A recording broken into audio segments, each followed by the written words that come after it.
actually what really breaks my heart are people who pay large amounts of money to debt consolidation places. Again, they do a service that most people could do for themselves if you just took the time. Then they've gotten a couple of $1,000s off of their credit cards, but then the interest on the credit cards ate up those payments. They still owe the same amount of money, and they come to me and they're like, I don't know why I bothered to do this. And I'm like, yeah, I'm sorry. Frankly, you shouldn't have done it.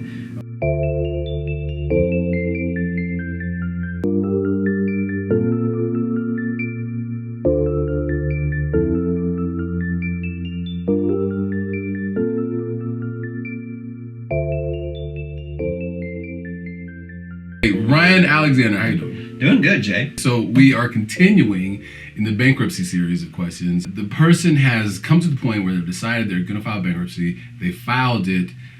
Give me some hacks. What to do after you have filed bankruptcy to hurry up and clear up your credit and to happy credit life. Whether it be, how can I buy a house as soon as possible? How can I buy a car? How can I buy, what are the hacks?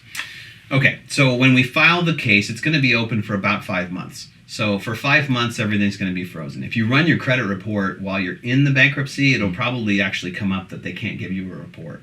Or really? Yeah, like the bureau will say it's unavailable at this time, or it will not give you the right number. It will be off. So when your case closes, I tell people you don't want to run your credit for at least a month or two or even a quarter, like give it a 3-month cycle so that they can update it. But you're going to find your credit score resets to about 500 in almost all circumstances. So you're going to look at your credit score. It's going to be 500 to 520. What can you do?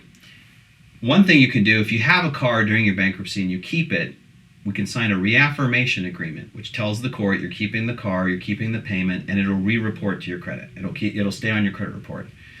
That'll build you about 10 points a month. So does that reset though? So for example, let's say you owe $10,000, you file for bankruptcy, and for some reason you owe $8,000 now. So does does it say that it started at $8,000, or do they just redo the whole loan? They don't redo the whole loan. What the agreement will say is that you're going to maintain the payment that you had at the same interest rate that you had. And you're going to finish paying it going forward. Okay. So it's a government form. You know, like when you buy a car loan, there's a standardized the big yellow page, right? Well, this one's a much simpler one, but it's a government form that's about 6 to 8 pages, and it's just going to outline the same payment terms, but it's going to say what your original loan was, what you owe now, what your monthly payment is, and your interest rate. You're going to sign that off.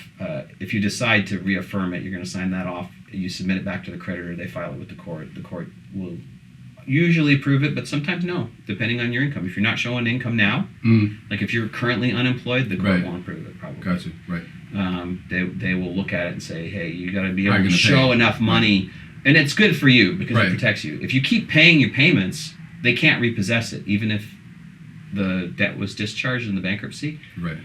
You can actually keep making the payments and keep it, and then when you're done paying, they'll give you the title. Okay, going back to repairing the credit. So the one way I like to tell people to do it is if you got a car and you want to keep the car, you can reaffirm it, and that'll stay on your credit. That'll get you 10 points a month. The other way that's common is go to your bank, give them a deposit of $300 to $500, and they'll give you a secured card that reports to credit like a credit card, but they've got a deposit on hand. Right. So worst case scenario, they just pull the deposit and you're done. But spend a little on that every month. You know, it doesn't have to be a lot, $50, $60 a month or whatever, but make the payment. Just show good payment, credit use and payment, pay it in full. And that will gain you also about 10 points a month. So what I tell people is if you're looking at a year to a year and a half, you can be between 620 and 680 again. And 620 to 680, if you've got work history, a lot of places will lend to you. Now that first card or that first car loan after your bankruptcy is going to have high interest rate. You're going to get dinged. It's going to be 21% plus. Right. Part of the rebuilding process, right? Right. If you wait longer, it might be lower, but you're going to have to do something to get reported on credit again, and really, really avoid getting a new negative as far as having a late payment or a defaulted account on your credit again. Right. As far as a house, you're going to need to save up a down payment. You can have $10,000 cash on hand in Nevada and still file bankruptcy because of our good exemptions here. but you're in almost all situations, you're going to need to save more money to get a home. But they're going to want you to wait 3 years from the discharge. So you're looking at about 3.5 years out to requalify for another mortgage. Because it takes 5 to 6 months for the whole process to go through. Complete. And then once it's complete, that's when you're discharged. Correct. Okay. Yeah. So the bank will want to see, and this is a bank question, not a legal question. Mm-hmm. So talk to a mortgage broker for the more exact thing. But what I tell clients is that banks will almost certainly say they want 3 years from the discharge date. Okay. That's 6 months out. To requalify you for a mortgage. Okay. But that's so as far as hacks. Now, if there's negative accounts that are from your prior to your bankruptcy, this whole credit repair thing, I don't believe in credit repair businesses because I tell people you can get an account with Experian, Equifax, and TransUnion online in 20 minutes. Right.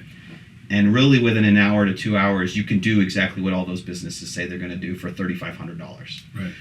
It's just you go into those accounts, and then if there's an account that's still showing on the credit report that was included in the bankruptcy, you can file a challenge to that. You can dispute the credit entry, and then they will send that to the creditor, who has to provide the information back.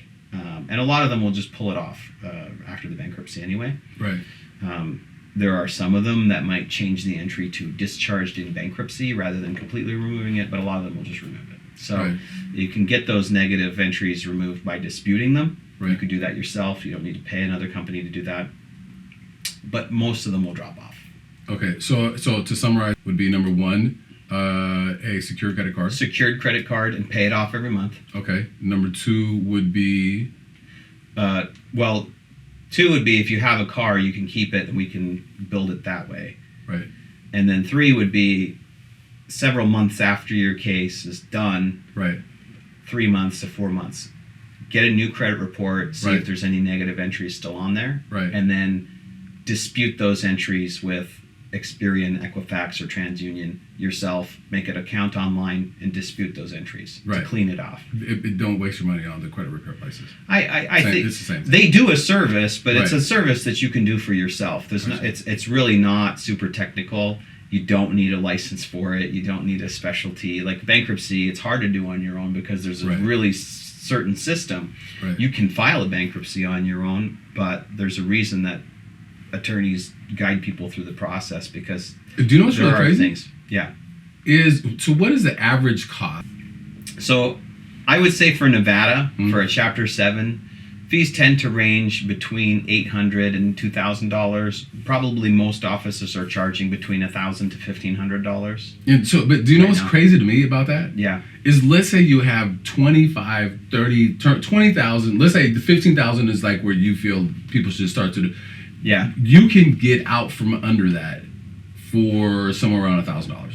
Yes. Like that to me is like a whole breath of fresh air. Yeah. Right. Which is, but then I guess the most interesting part about that is that so once you do that, then you're going to pay a credit repair place $2,500, $3,500 to already do what you've already done in the bankruptcy. Correct. Well, and actually what really breaks my heart are people who pay large amounts of money to debt consolidation places. Again, they do a service that most people could do for themselves if you just took the time, but these fees tend to be $3,000 to $4,000 for a debt consolidation place. Man, so many of the people that come and meet with me for Chapter 7 who qualify for a Chapter 7, they could have at any point just done a Chapter 7 for $1,500. Right. But they've already paid $4,500 to a debt consolidation place, and then they've made payments for a year to 2 years and realized that they're not making any headway on these payments. They paid $400 a month to these services. The first year's payment just went to pay the debt consolidation company. Right. And then they've gotten a couple of $1,000s off of their credit cards, but then the interest on the credit cards ate up those payments. They still owe the same amount of money, and they come to me and they're like, I don't know why I bothered to do this. And I'm like, yeah, I'm sorry. Frankly, you shouldn't have done it. Looking at your financial situation, you qualified for bankruptcy, we'll just wipe this out. Get started over again. Right. There's a moral reason. Usually people want to feel better that they fought through it and tried to do debt consolidation first. Right. But knowing what I know about the debt consolidation side of it, the costs of it, and the process, it's usually not the way to go. And the success rate. And the success rate. Very few people follow through. Right. And there's reasons people might have to do it first or try if they've already done a bankruptcy in the past 8 years. Oh. So, right.